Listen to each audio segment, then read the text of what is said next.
Todos creemos conocer a Winston Churchill. El hombre del puro eterno, la voz de la resistencia británica frente al nazismo, el líder que inspiró a una nación a no rendirse jamás. Pero, ¿qué pasa cuando la leyenda se analiza sin filtros? ¿Qué secretos se ocultan detrás de sus discursos? ¿Qué decisiones evitamos mirar demasiado de cerca?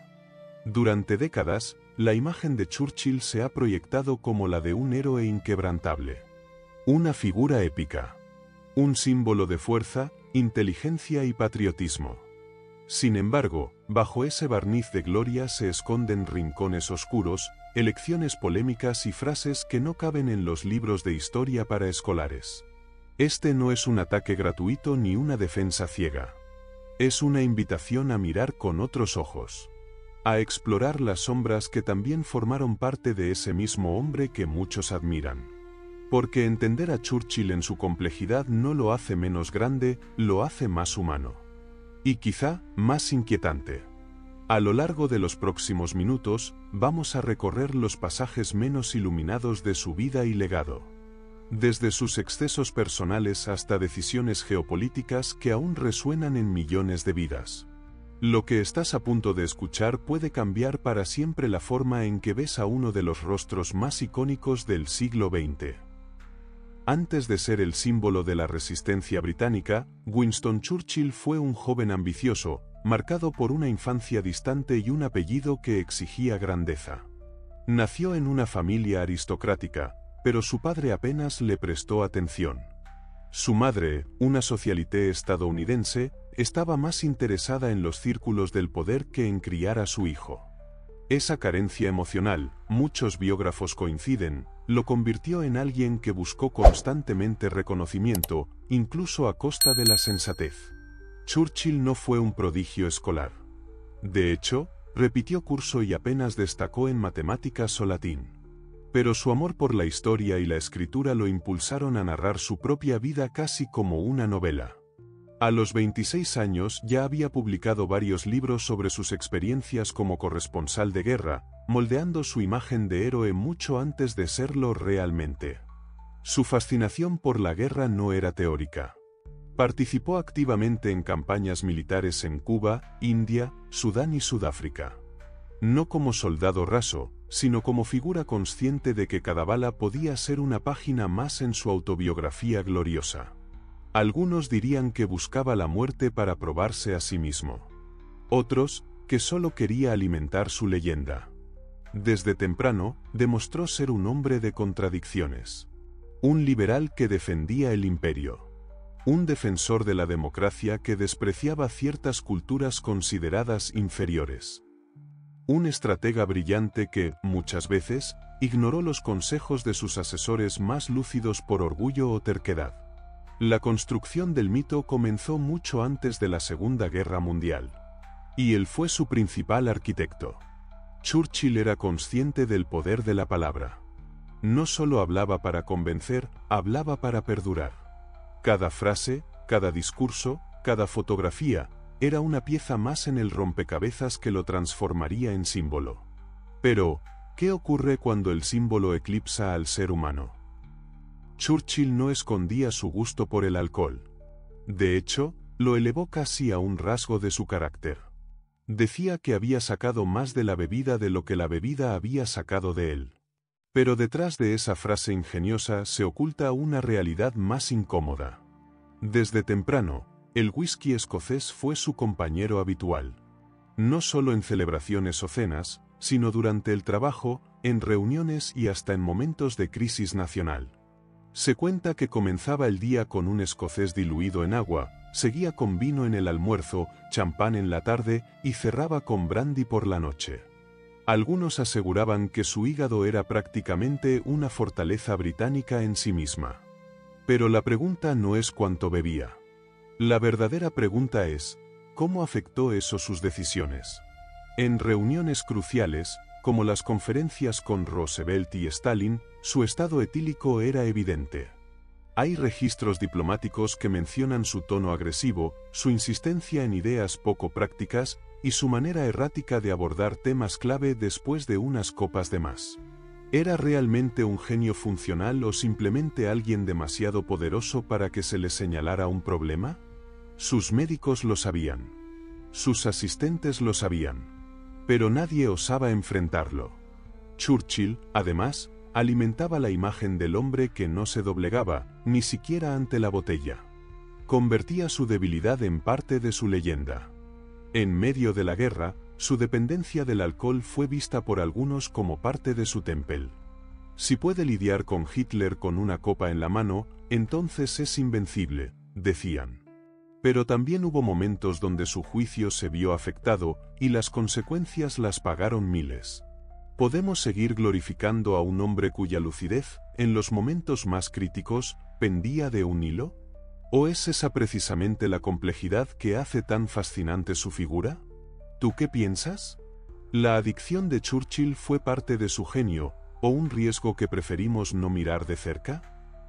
Cuando se habla de la Segunda Guerra Mundial, la imagen de los tres grandes, Churchill, Roosevelt y Stalin, suele presentarse como una alianza heroica contra el mal absoluto del nazismo.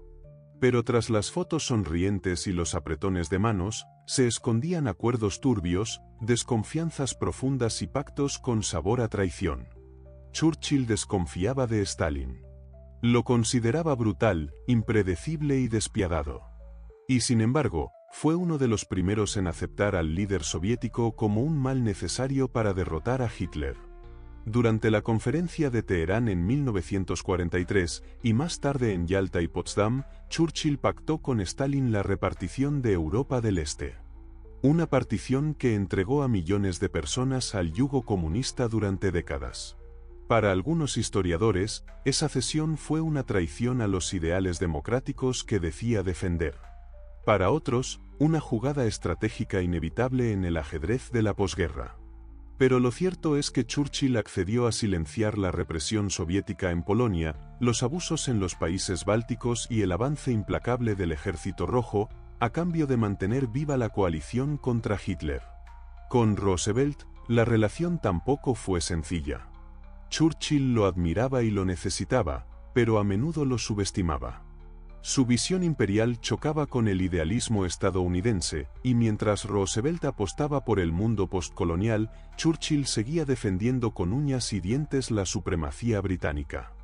Hubo tensiones, discusiones acaloradas, incluso desprecio mutuo disfrazado de cortesía. Churchill no era fácil de convencer. Y cuando sentía que perdía poder frente a sus aliados, recurría a la emoción, a los discursos grandilocuentes, o simplemente al chantaje político. En las sombras de esas alianzas se tomaron decisiones que sellaron el destino de millones. No solo se luchaba contra Hitler, también se negociaba quién controlaría el mundo después. Mientras en Europa Churchill era celebrado como el defensor de la libertad, en otras partes del mundo su nombre despertaba miedo, resentimiento o simplemente silencio. Porque detrás de su fervor por la civilización occidental se escondía un imperialismo feroz.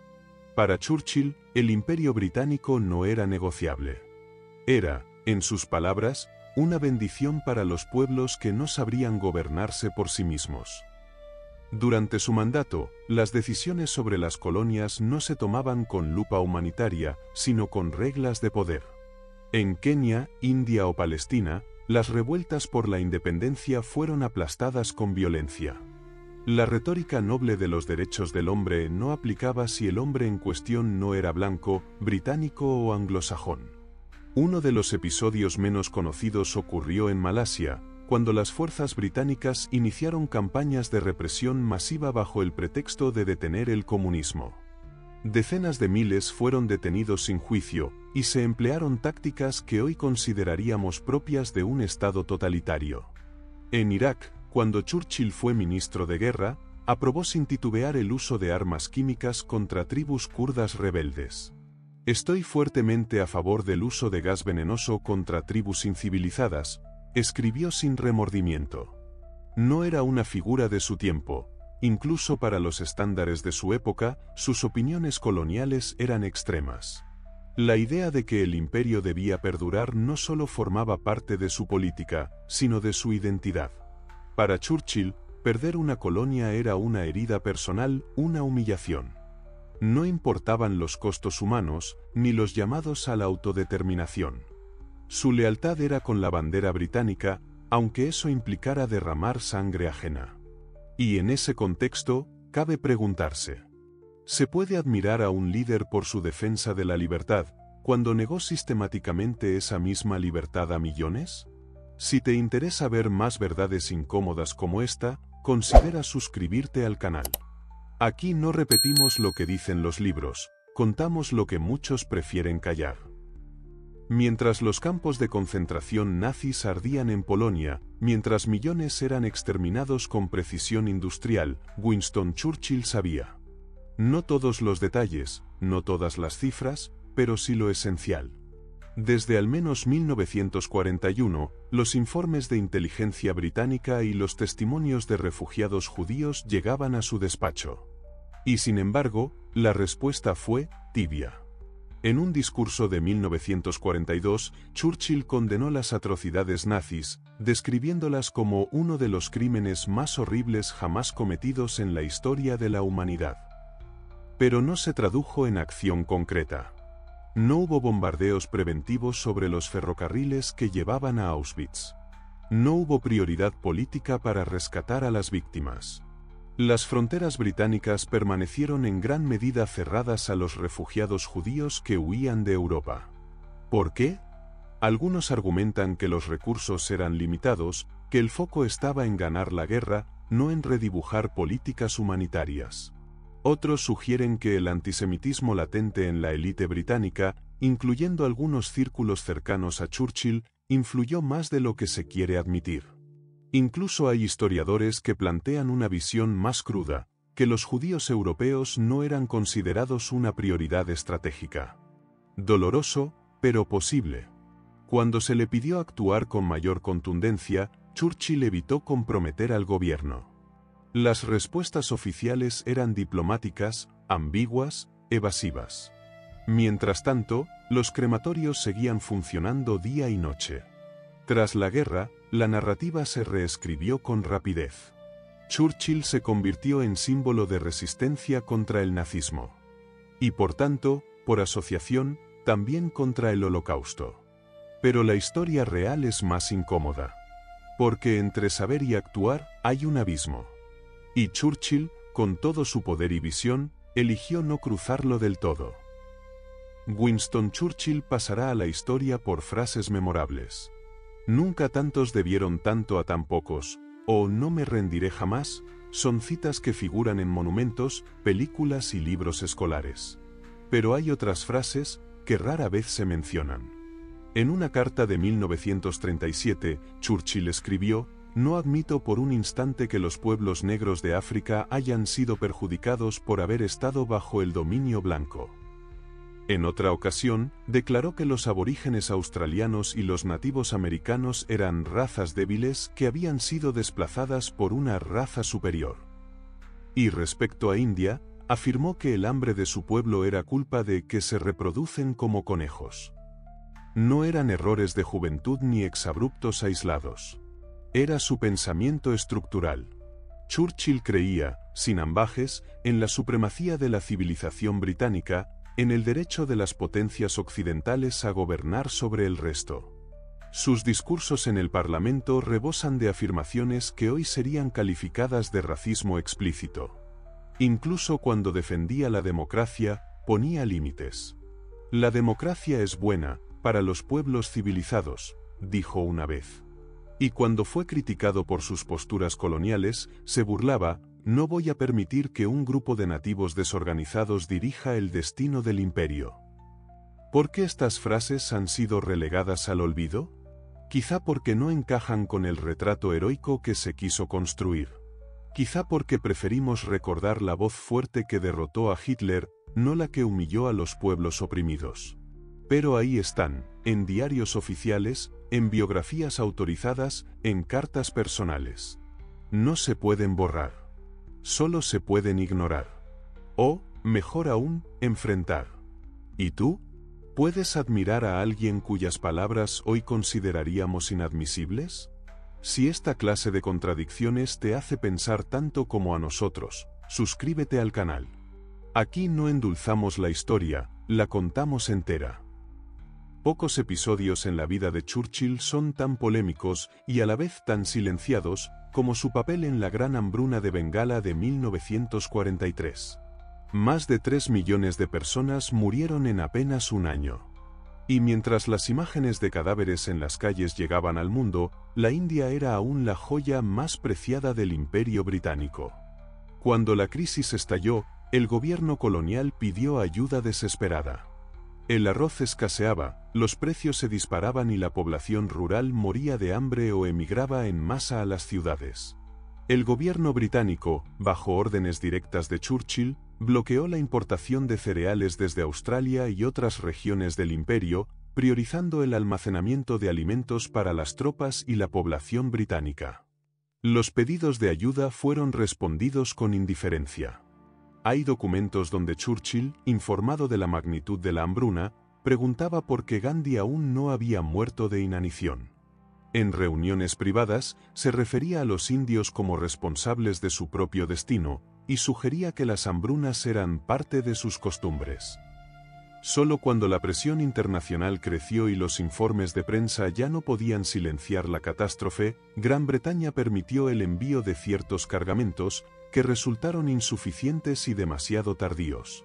Las justificaciones políticas no convencen hoy a casi nadie, que había guerra, que había prioridades, que había que defender al imperio. La verdad incómoda es que, bajo su liderazgo, la vida de millones de personas en India fue considerada secundaria. El precio de la supervivencia británica se pagó, en parte, con la muerte silenciosa de un pueblo lejano. La historia oficial todavía se resiste a juzgar a Churchill por esta tragedia.